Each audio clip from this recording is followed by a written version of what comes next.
Poliarquía y soberanía, capítulo 1. En una definición rápida, que obvia los matices, pero que no por ello es ajena a la precisión, se puede decir que la Edad Media se define a partir del concepto de poliarquía. El mundo alejandrino es una unidad de poder.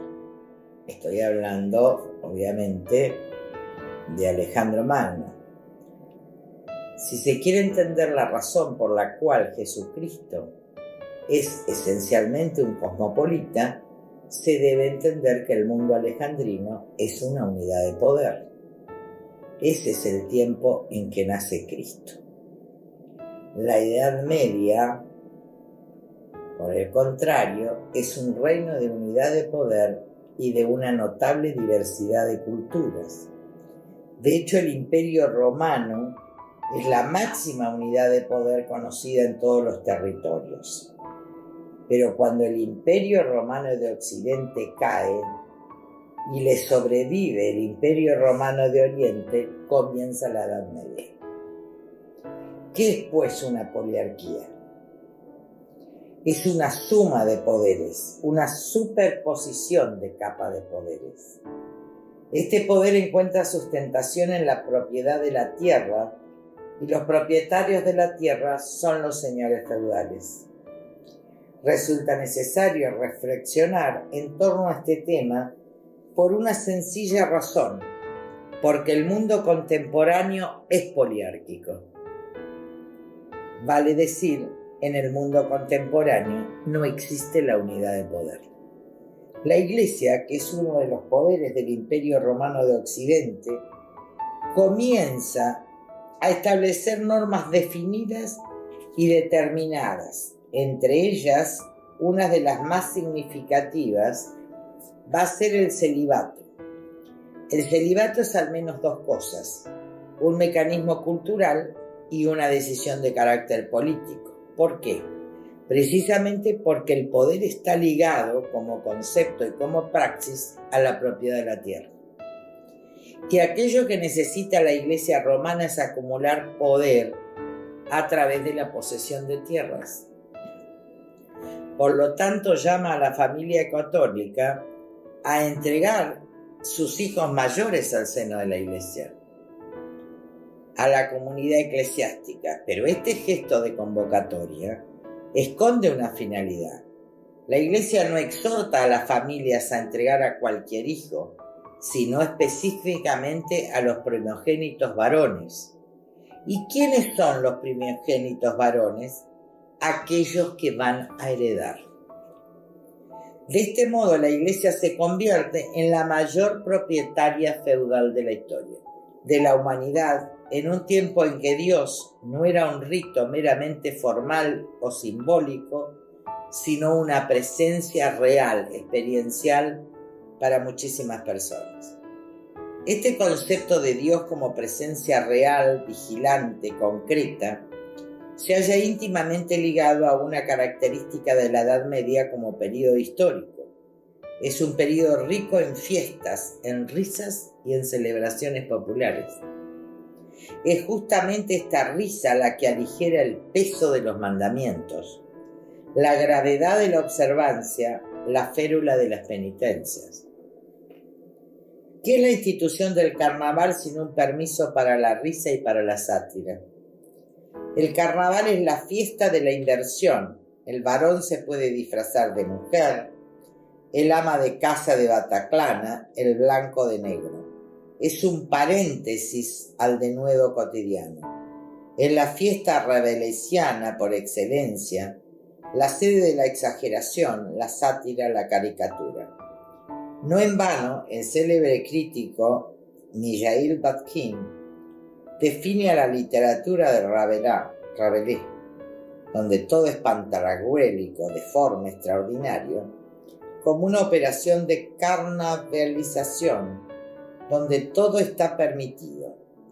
Y el eximio crítico uruguayo Emil Rodríguez Monegal retoma el término de carnavalización para caracterizar a la narrativa del boom literario latinoamericano de la década de los 60. El carnaval es el universo de Macondo. Pero paralelamente al carnaval hay en la Edad Media una fe sólida, por un lado, y una brutal persecución a los judíos. El cristianismo de la Edad Media se construye sobre esa persecución y olvida que Cristo nació y murió judío. Un solo dato histórico a este respecto ilustra los alcances que comienza a tener esta persecución. Cuando todas las ciudades italianas comienzan a caer víctimas de la muerte negra, como se denomina popularmente a la peste, es verdad que tiene su origen en las lanas y los tejidos que se comercian y se trasladan de puerto en puerto. Las autoridades romanas indican a los judíos como los causantes de la pandemia, aduciendo que han envenenado los pozos y los aljibes con arsénico insípido e inodoro, en represalia contra la disposición que les prohíbe servirse de aguas comunales por temor a que contagien sus suciedades y sus escándalos. No puede menos que subrayarse un desatino doble: la presunción de que los judíos, por el mero hecho de serlos, son los responsables de envenenar las aguas para aniquilar a toda una población, y la prohibición de servirse de aguas comunales por ser judíos. Nuevamente la condena implícita de la sangre va a contagiar las aguas y por extensión a los habitantes las suciedades y los escándalos. En la modernidad, huelga añadirlo, esta cultura de la persecución medieval se cobra 6 millones de muertos en el marco del Holocausto, pero nació en la Edad Media. Una persecución de tal alcance y profundidad que hace exclamar ya en el siglo XVII a Shakespeare, al Shylock de Shakespeare: ¿no tiene ojos un judío? ¿No tiene un judío manos, órganos, proporciones, sentidos, emociones, pasiones? ¿No se alimenta con la misma comida? ¿No lo hieren las mismas armas? ¿No están sujetos a las mismas enfermedades? ¿No se cura por los mismos medios? ¿No lo enfría y lo acalora el mismo verano y el mismo invierno acá un cristiano? Si no pincháis, no sangramos. Si nos hacéis costillas, no nos reímos. Si no envenenáis, no nos morimos. Y si no nos agraváis, ¿no vamos a vengarnos? Si somos como vosotros en los demás, nos parecemos a vosotros en eso. Si un cristiano es agraviado por un judío, ¿cuál va a ser su humildad? ¿Cuál va a ser el paso que verifica? Esto ya no es cita, ¿no? Verifica la transición entre la Edad Media y la modernidad. Uno, que va a resultar fundamental: la sustitución de Dios por otra diosa, la razón. La razón disciplina al mundo de modo mucho más fuerte y más intenso que el cristianismo. Y por cierto, de manera mucho más impiadosa. En ese sentido, es el altamente representativo pensar cuál es el lugar del loco, del insano, del enfermo mental en la Edad Media. ¿De qué modo se lo trataba? El loco como entidad separada de la comunidad, como marginal, no existe en la Edad Media. Por una sencilla razón: para la Edad Media todos somos, de modo concreto y manifiesto, hijos de Dios. El delirio, el rapto exático e incluso el deshilachado discurso demencial se confunden en la Edad Media con el amor a Dios. La locura no tiene densidad, sino confluencia. En consecuencia, el loco es libre, camina, no está confinado, como hoy en algunos pueblos de provincia. El loco es un fragmento asimilado a un todo. Es el loco que está en la plaza, que pasa por el café del pueblo, al que a nadie se le ocurre confinarlo o disciplinarlo, porque forma parte de lo cotidiano. El loco de la Edad Media forma parte del escenario de la ciudad y del castillo. Eso es lo normal y nadie se altera por ello, porque el loco no constituye un problema. Pero si la Edad Media en muchos aspectos y estratos está atravesada por la crueldad, la característica imperante en la modernidad es mucho más inquietante y brutal. Es el cinismo. La crueldad es abierta, manifiesta. El cinismo, solapado, oculto. La normalidad de la modernidad es el cinismo. Ese es el plan de cada día y el ejercicio cotidiano. Aquello que no va a soportar la modernidad es cuando el loco comienza a hacer desastres y se empieza a asimilar a una encarnación del opositor, a un estado de cosas establecidos, a un outsider, a un fuera de la ley, vale decir, a alguien que escapa a la disciplina de hierro que implore la razón. Para entender con cabalidad este proceso, basta seguir un clásico de Michel Foucault que se llama Historia de la locura en la época clásica. ¿Qué se hace entonces con el loco? Se lo confina en los viejos leprosarios que comienzan a funcionar como modernos psiquiátricos. Es la prueba cabal, como bien infiere Foucault, que la locura se la comienza a asimilar a una enfermedad contagiosa como la lepra. Al loco se lo confina y se lo margina, se lo sitúa literalmente al margen, fuera de la ciudad, fuera del alcance y a la vista de la gente normal por temor al contagio.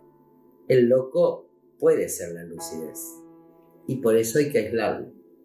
Y en ocasiones se lo sube a un barco, la nave de los locos, que nunca vuelve. O sea, un barco que funciona como una límpida metáfora de la muerte. Él narra en sí, que es algo que viene ya de la Edad Media. El concepto de conocimiento de la modernidad nace en el interior de los monasterios de la Edad Media. Allí es donde se guarda, se acuña y se conserva el acervo, la erudición de la antigüedad, y es la razón por la que algunos monjes comienzan a ser cientistas naturales. De hecho, ese monumento al concepto republicano de un Estado, que son los 6 libros que constituyen la República, de Marco Tulio Cicerón los reconstruye San Agustín en una cabal muestra del puente que se tiende entre los monasterios y el saber antiguo. Y no solo la contribución es erudita o de otro carácter filosófica, sino que también se consuma en el terreno jurídico. El juicio por testigos nace en la Edad Media en el seno de la Iglesia. Ahora bien, la separación que se lleva a cabo entre Iglesia y Estado necesita una palabra que defina el nuevo orden de las cosas, y esa palabra es soberanía. Con ese concepto de soberanía ya se ingresa en lo que denominamos modernidad. ¿Y qué es ser soberano? Es ser independiente en lo externo y soberano en lo interno. Vale decir, independiente de la Iglesia y soberano respecto de la Iglesia. El concepto de soberanía que desarrolla Baudin es la independencia exterior respecto a los demás estados y también a la Iglesia, y la supremacía interior. Es un concepto fundamental porque es el que sirve para separar a la Iglesia del Estado. Es un concepto que da cuenta de esa tajante separación que comienza en Francia. ¿Por qué razón en este marco de situación podemos afirmar que estamos viviendo en una poliarquía mundial? Porque aunque parezca que haya grandes poderes, aquello que empieza a desaparecer es el concepto de soberanía, merced a la interrelación que se puede apreciar entre las distintas personas y los distintos estados.